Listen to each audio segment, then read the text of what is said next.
Sir আমার ভাসুরের বিয়ে আজকে বাড়িতে আমি গেছিলাম ছাগল আনতে, বৃষ্টি আসছে, ছাগলের গলার দড়ি খুশি দিয়ে আমি এক জায়গায় রাখে দিলাম। আমি বলছি যাওয়ার সময় গরুগুলো ছাগলগুলো একসঙ্গে নিয়ে বাড়ি চললো, বৃষ্টি চাপে আসছে, জল সাজাসাজির ব্যাপার আছে, আমাদের নাচা করে আনন্দ। তা আমি বলছি কি তাহলে একসঙ্গে নিয়ে যাই। গরুটার বাছুরে নিয়েছিলাম, 3টে ছেলে ভুটো বাড়িতে ঢুকে আছে, আমি কিচ্ছু জানি না। আমাকে ধরে ভুটো বাড়ি খুঁজতে নানান রকম নানান তারপরে নিয়ে এসে স্যার ভুট্টো বাড়িতে আমি গরুটা নিয়ে আসলাম বাড়িতে, আটকে গেছে ভুট্টোর খেতে, বাছুরটা আমি নিতে যাই, তখন ছেলেগুলোকে আমাকে হাত ধরে ভুট্টো বাড়িতে ঢুকায়। তারপরে আমাকে নানান জায়গায় হাত দিয়ে রেপ করার জন্য কুস্তি করছে। আমি খালি মা বলনাকে বলে মা বলনা আমাকে বাঁচা, মা বল। আমি কোনো মতন কুস্তি করে ছুটে আসি স্যার। আমি চাইছি ওদের শাস্তি হোক, আমাকে হিন্দু নারী আমাকে বাঁচতে দেখ, আমার স্বামী নাই, ছেলে দুটো থেকে আমি বাঁচতে করার চেষ্টা করছিল স্যার।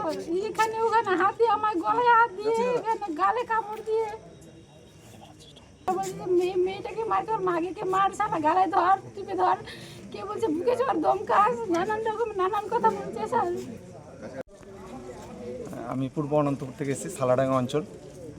তো আমাদের ওখানে আজকে বৈকাল 4টা নাগাদ তখন বৃষ্টি হয়েছিল আমাদের ওখানে। তো আমার পাশে মানে আমাদের গ্রামেরই একটা কাকিমা ওই যখন বৃষ্টি পড়ে তখন গরু নিয়ে গেছিলো মাঠের মধ্যে পাশেই।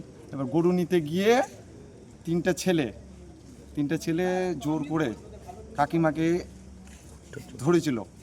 ধরে তো এবার জবরদস্তি মুখে কামড় টামড় দিয়েছে, প্লাস্টার ছিঁড়ে দিয়েছে, জবরদস্তি করে করেছে।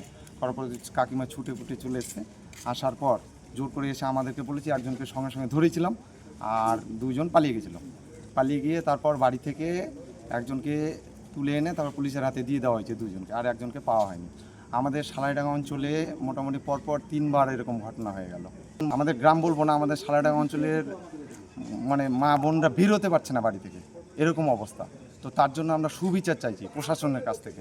সালাডাঙ্গা গ্রাম পঞ্চায়েতের পূর্ব অনন্তপুর, সেই পূর্ব এলাকা, সেখানে একজন 42 বছর বয়স্ক বিধবা মহিলা আর তার 2 সন্তানকে নিয়ে বাস করে। 2 সন্তান মানে বড়, মানে বড় ছেলের বয়স 25 বছর, ছোটো ছেলের বয়স প্রায় 21-22 বছর।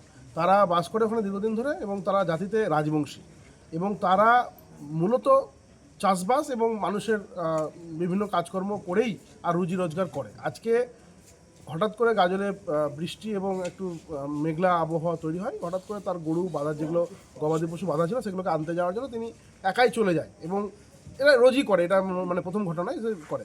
হঠাৎ করে ভুট্টা ক্ষেতের মধ্যে থেকে 3জন ছেলে তাকে ধরে আর ভুট্টা ক্ষেতের মধ্যে নিয়ে যাওয়ার চেষ্টা করে, এবং তার সঙ্গে শারীরিক নির্যাতনের চেষ্টা করে, এবং তার বাধা দিতে গেলে তাকে জোরপূর্বক 3জন ছেলে মিলে, 3জন মানে কি বলবো, মানে একদম যুবক, তাকে ধরে মাটিতে ফেলে দিয়ে তাকে রেপ করার চেষ্টা করে। তার শরীরের বিভিন্ন জায়গায় ক্ষত তৈরি হয়েছে, সেটার এক্সামিনেশন এখানে হলো, আমাদের গাজল আর স্টেট জেনারেল হসপিটালে হলো।